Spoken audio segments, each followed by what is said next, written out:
Ashamaa akkam jirtu hordoftoonni chaaliitu bakka jirtanitti nagaa waaqayyo isin yaa baay'atu warri mana koo haaraa taatan subscribe gochuun maatii ta'aa maatiin koo viidiyoo kana laayikii gochuun dagatina akkasumas viidiyoowwan ani yeroo gadi lakkisu akkasiin qaqqabuuf mallattoo bilbilaarra kaawwachuun dagatina tole har'a mata duree adda ta'een isinii dhufe shamarran qofa kan ilaallatudha.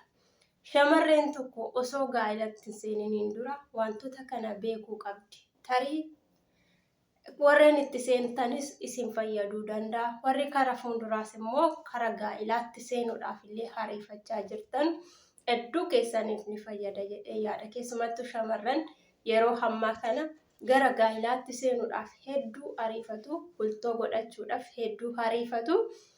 Garuu gaa'ila godhachuun dura wantoonni nu barbaachisan wantoonni gurguddoon hedduutu jira jechuudha. Gaa'ila jechuun wanta guddaadha.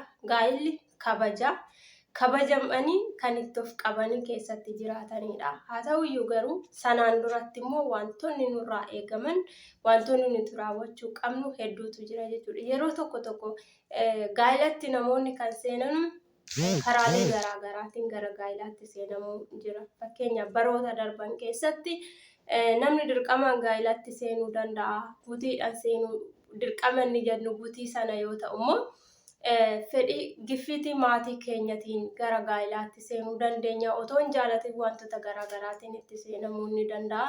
Inni sun gaa'ila keenya keessatti illee otoo hin jaalatin wanta itti seename tokko jibbiinsani kan keessi keenya jiraatu jechuudha. Kanaaf immoo yeroo ammaa kanatti warroonni fedhiidhaan jaalattanii jaalatamtanii gara gaa'ilaatti seentanu garuu gaa'ilatti seenuu keessaniin dura isin beekuu qabdan hedduutu jira jechuudha.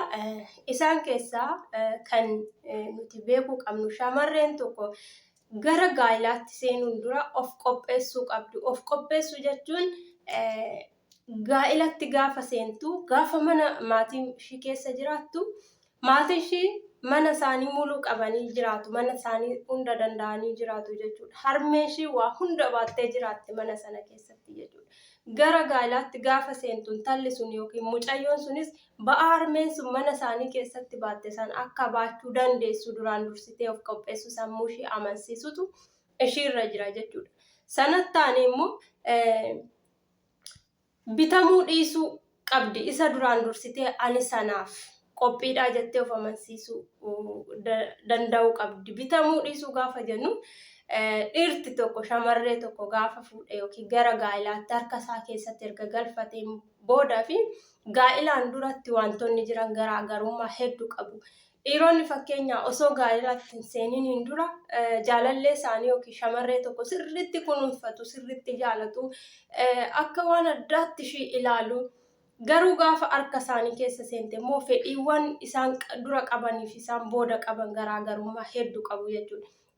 Kanaaf shamarreen suni isa sana dursitee adda baafachuun dirqama isheeti ta'a. Fakkeenya barattuu yoo taate barnoota ishii duraan dursitee gaa'ilatti seenuun duratti barnoota ishii xumuruu qabdi. Wanta hojjattee argachuu qabdu yoo jiraate immoo waan hojjechuu qabdu sana immoo hojjattee harka ishii irratti waan ta'e qabachuun dirqama isheetti ta'a jechuudha. Sanaan duratti garuu sana siifan guuta akkanan sii godha jedhee harka isaatti erga galfateen booda hawwiif karoora ishee sana harkatti kutuu yookiin immoo dhaabsisuu danda'a jechuudha. Akka akkas hin taaneef duraan dursitee abbaan manaa ishii sun namni ishii fuudhu sun gaa'ila keessa namni ishii wajjiniin itti seentu sun nama akkamii akka ta'e duraan dursitee qorattee beekuu qabdi jechuudha. Kan itti aanu waan ishii kan ta'e tokko qabachuu qabdi. Akkuma hamma jedhee waan kan ishii ta'e tokko haati manaa tokko yookiin shamarreen tokko heerumtee mana keessatti gaafa teessu dirqama abbaa manaa ishee teessee eeguu qabdu. Hojjettuu mootummaa yoo taate hojjettuu mootummaatiin mindeeffamtuu taate mindaa ishee kan ittiin jiraattu ta'uu qabdi. Hojjettuu dhuunfaa yoo taate immoo hojjettuu dhuunfaatii waan kan ishii ta'e tokko harkatti qabachuu qabdi. Keessumattuu yeroo ammaa kana yeroo jireenyi ulfaate kanatti wanta kan ishii ta'e tokko yeroo marayyuu abbaa manaa ishii teessee eeguun ishiirraan barbaachisu. Maaliif yoo jenne jireenyi gaafa harka namaa eegnee jiraannu hedduu ulfaataadha waan ta'eef jechuudha. Kan biraa miti keessummaan illee gaafa dhufe harka abbaa manaa ishii eegdi yoo ta'e keessummaan gaafa dhufe illee haala seera qabeessan keessummaa fi gaggeeffachuu. Kanaaf jecha duraan dursitee waan kashii ta'e tokko harkatti qabachuu qabdi jechuudha. Heerumuu dura yookiin gaa'ilatti seenuun dura waan kashii ta'e tokko waan ittiin socho'uu dandeessu harka ishiitti qabachuu qabdi shamarreen tokko jechuudha. Kanaafuu obboleeyyan keenya yeroo ammaa kana keessumattuu shamarran biyya Arabaa jirtan kara biyya keessanii deemaa jirtan deemuudhaaf karoorsitan gaa'ilatti seenuudhaaf karoorsitan gaa'ilatti seenuudhaan duratti gaa'ila qabachuu keessaniin duratti gaa'ilaaf qophii ta'uu keessan of amansiisa. Wantoota nan amma jedhe kana guuttachuu keessan mirkaneeffadha. Gaafa kaleessa kophaa kee jirtu akka barbaadde tarkaanfatta, akka barbaadde utaaluu dandeessa, bakka garaa kee ga'uu dandeessa. Gaa'ila keessa gaafa seente garuu akka nama funyoo takaallaa wayii keessa seenee taata. Maaliif gaa'illi hidhaadha siin jechuu osoo hin ta'in wanta ati kophaa kee murteessituu fi wanta ati lama taatee murteessitu garaagarummaa qaba. Fedhii kee irratti daangaa sitti ta'uu danda'a. Maaliif ati tarii hojjattee daddaftee baroota gabaabduu keessatti waan ta'e fiduu barbaadda yeroo kophaa kee jirtu. Gaafa lama taatu immoo daangas yaada ofeesi daangessa jechuudha. Yookiin dhaltaa ijoollee qabdaa ijoolleen keessuun si daangessuu dandeessi.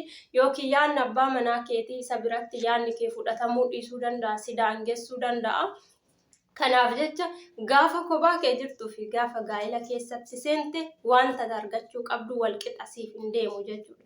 Kanaaf duraan dursitanii gaa'ila keessatti seenuu gaa'ila keessatti kufuu keessaniin dura yeroo hammaa kana keessatti haala mijataa keessa warri jirtan waan qabachuu qabdan harka keessanitti qabachuu qabdu. Boru teessanii harka namaa eeguu qabdan. Barnoota keessanoo barachuu qabdan. Barnoota keessan xumurtanii hojii harkaa qabdoota waan hojjettan harka keessanitti qabatanii gara gaa'ilaatti seenu. Gaafa sana walqixa sochootu waan ta'eef jechuudha.